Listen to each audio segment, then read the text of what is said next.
여러분 반갑습니다. 오늘은 에브라임의 면류관이 발필이라 하는 제목으로 말씀을 드리겠습니다.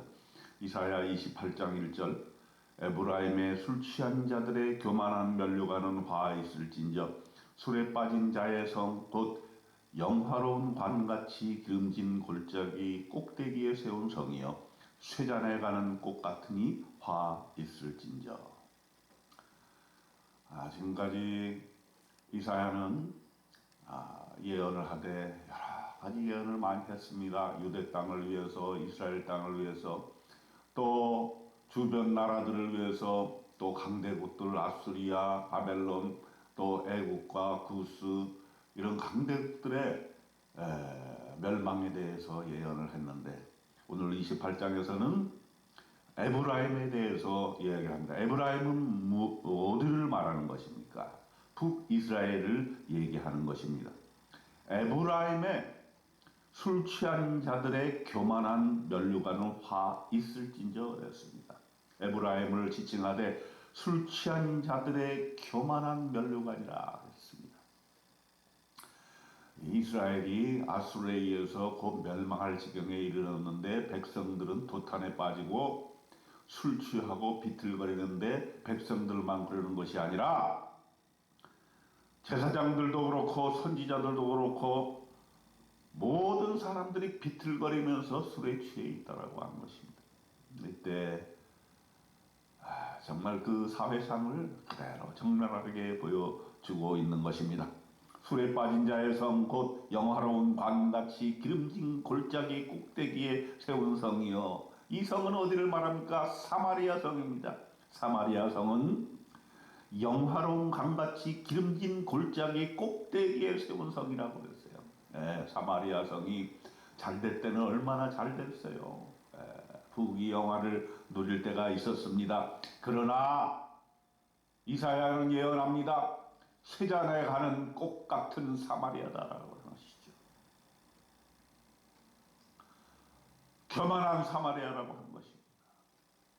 하나님을 떠나 자기가 죄인이라고 생각하는 그 교만한 것을 하나님께서 밟아 버릴 것이다 라고 아주 강력한 메시지를 보여주고 있습니다. 2절 보세요. 보라! 주께 있는 강하고 힘있는 자가 쏟아지는 우박같이 파괴하는 광풍같이 큰 물이 넘침같이 손으로 그 면류관을 땅에 던지리니 에브라임의 술 취한 자들의 교만한 면류관이 발에 밟힐 것이라. 에브라임의 술 취한 자들의 교만한 면류관이 발에 밟힌다는 것, 하나님께서 얼마나 교만을 싫어한다 하는 것을 우리가 알 수가 있습니다. 4절을 보니까 그 기름진 골짜기 꼭대기에 있는 그의 영화가 쇠잔에 가는 꽃이 여름 전에 처음 읽은 무화과 같으리니 보는 자가 그것을 보고 얼른 따서 먹으리니. 이건 뭡니까?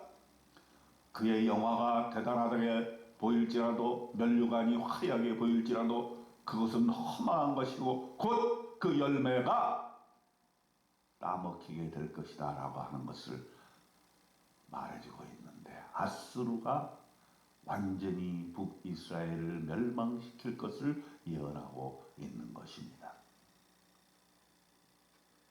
하나님은 북이스라엘의 교만을 밟으시는 것입니다. 하나님을 떠나서 자기 혼자 잘 살겠다고, 내 힘으로 살겠다고 하는 사람의 교만을 꺾으시는 것입니다. 여러분, 교만하면 안 돼요.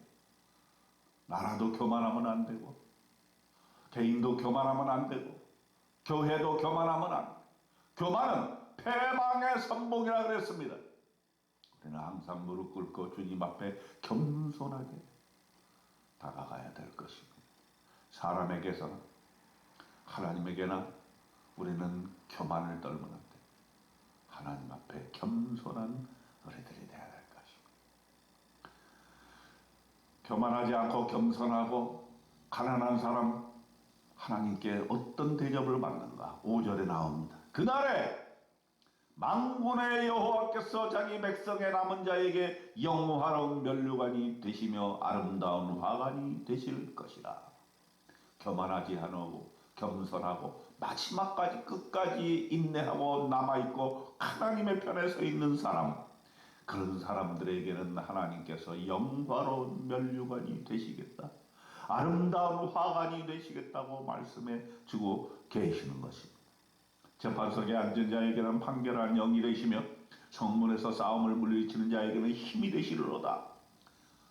판단력을 주신다는 거예요. 하나님께서. 하나님과 함께 하면은 여러분 영도 분별할 수 있고 인생의 사리도 분별할 수 있고 내가 어떤 결정을 내려야 될지, 어디로 가야 될지, 무슨 사업을 해야 될지, 어떤 사람을 배우자로 택해야 될지 하나님께서 판단하는 영을 우리에게 보내주신다는 거예요.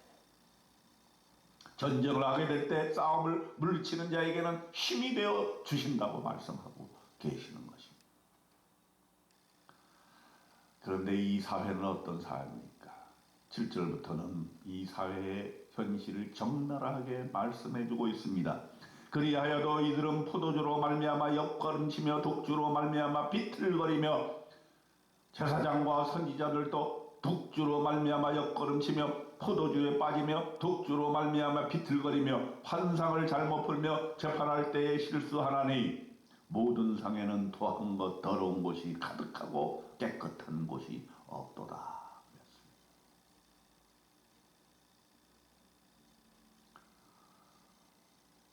포도주와 독주로 매일매일을 탕진하면서 옆걸음치며 비틀거리는데 하다못해 제사장과 선지자도 독주로 말미암아 옆걸음치며 포도주에 빠지고 독주로 말미암아 비틀거리며 환상을 잘못 푼다 그랬어요. 사회가 어지러울 때 이사야처럼 하나님 앞에 올바른 예언을 해야 되는데 수많은 예언자 선지자들이 있었지만은 하나님의 말씀을 올바로 전하지 않냐고 비틀거리면서 하나님의 생각과는 다른 자기의 생각을, 자기의 이익을 구하면서 하나님의 말씀을 왜곡되게 전한다 그랬어요. 환상을 잘못 푼다 그랬어요. 하나님의 말씀을 잘못 푼다는 거예요. 재판할 때도 실수한다 그랬어요. 재판하는 자가 올바르고 공정하게 해야 되는데 부자 힘 있는 자들에게는 봐주고 가난한 자 힘이 없는 백성들에게는 엄하게 벌을 내리고 안 되는 것이지요. 그 사회를 8절에서 너무나 적나라하게 표현하고 있습니다. 모든 상에는 토한 것과 더러운 것이 가득하고 깨끗한 것이 없도다. 접대 문화가, 룸살롱 문화가 깊이 뿌리 박혀서 정치인들, 심지어 재판하는 사람들, 검사들, 경찰관들, 사업가들 모두가 공정하고 투명하고 부패하지 않는 나라가 되어야 되는데 그 상에 토한 것과 더러운 것이 가득하고 깨끗한 것이 없도다 그랬어요. 여러분 우리나라는 어떻습니까? 접대 문화가 우리나라에 지배하고 있는 것은 아닙니까? 뇌물 공화국이 되고 있지 않습니까? 부패 지수가 얼마나 높아지고 있습니까? 그런데 어떻게 우리나라가 하나님으로부터 사랑을 받는 나라가 될 수 있겠습니까? 오늘 이스라엘에게 주신 하나님의 말씀, 이사야를 통해서 하나님께서 하시는 말씀, 모든 상에는 토한 것 더러운 것이 가득하고 깨끗한 것이 없도다 라고 말씀하시는 이 말씀을 우리가 명심해야 될 것입니다.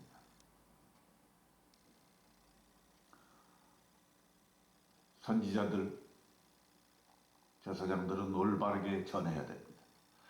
그런데 아무리 이사야가 외쳐도 사람들이 듣지 않는 것이 그때의 현실이 아니었습니까? 12절에 보시면 전에 그들에게 이르시길 이것이 너희 안식이요 이것이 너희 상쾌함이 너희는 혼비한 자에게 안식을 주라 하셨으나 그들이 듣지 아니하였으므로 13절에 여호와께서 그들에게 말씀하시되 경계를 경계에 경계를 더하며 경계에 경계를 더하며 교훈에 교훈을 더하며 교훈에 교훈을 더하고 여기서도 조금 저기서도 조금 하사 그들이 가다가 뒤로 넘어져 부러지며 걸리며 붙잡히게 하시리라. 그들은 듣지 않고 넘어질 수밖에 없다. 부러질 수밖에 없다. 걸리고 붙잡히게 된다라고 하는 것이죠. 결국 북이스라엘은 아수르에게 완전히 멸망하게 되었습니다.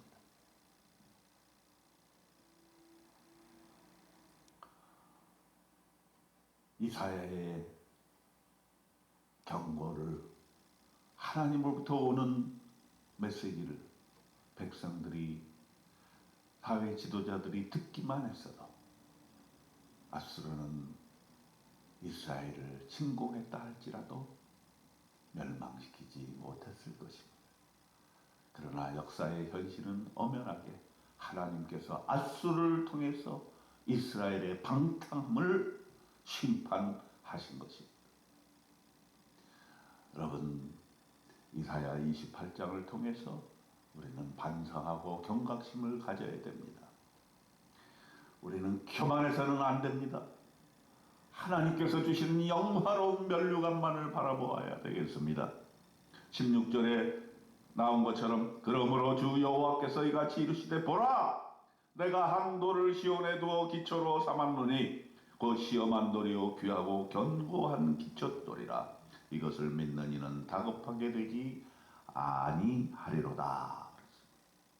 하나님께서 피할 길을 주셨는데 그것은 바로 한 돌을 시온에 두신 것인데 기초돌입니다. 이것을 믿는 자에게는 다급하게 되지 아니한다. 결코 멸망할 수 없다라고 대안을 제시해주고 있는 것입니다. 사회가 아무리 어렵다 할지라도 사회가 아무리 술 취해 비틀거린다 할지라도 듣지 아니하고 교만하다 할지라도 나만은 하나님 앞에 남은 자 되어서 기초돌 예수 그리스도를 잘 믿고 그분과 함께 동행하는 삶을 잘 해나간다면 하나님께서 우리에게 한 줄기 빛을 던져 주실 것입니다. 사회를 원망하지 말고 다른 사람을 탓하지 말고 내가 하나님 앞에 올바로 서 있는가 오늘 생각하시면서 하나님과 함께 동행하는 오늘 복된 하루 되시기를 주님의 이름으로 축원드립니다. 아멘.